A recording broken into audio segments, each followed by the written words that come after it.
Спласнува оптимизмот во Скопје за можноста да се постигне напредок во преговорите со Софија до почетокот на летото.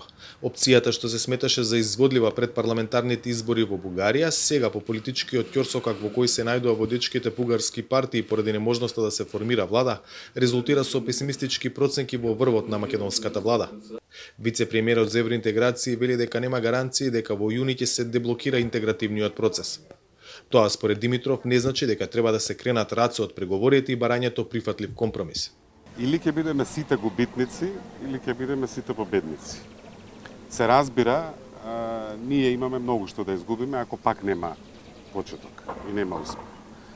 Меѓутоа мислам дека и Бугарија има многу што да изгуби, бидејќи ја пропуштаме приликата и таа треба да ја вратиме, да имаме вистинско, блиско партнерство и соработка.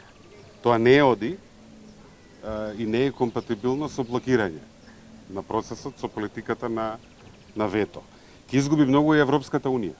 Министерката за одбрана е попрецизна, вели дека е тешко да се бара решение за проблемот во ситуација кога речиси известно дека во наредните месеци со Бугарија ќе управува техничка влада. Искрена да бидам, не очекувам дека без партнер од другата страна и со техничка влада дека е можен пресврт. Меѓутоа, она што треба да го правиме и до јуни е да ги подсетуваме сите дека ние нашите обврски си ги исполнивме. Дека очекуваме ист тип на посветеност и доследност и од страна на Европската Унија.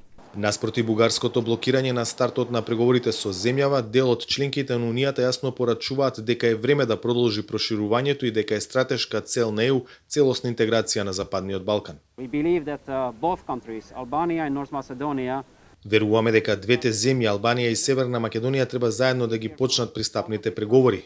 Така е полесно и за двете земји, а и за нас, бидејќи полесно ќе можеме да ги споделуваме искуствата и оние што ги има Словачка, што секако не се само позитивни. Сигурен сум дека ако двете земји ги почнат преговорите заеднички, ќе можеме побрзо да ги внесеме Северна Македонија и Албанија во Европската Унија. Тоа е стратешка цел на Словачка.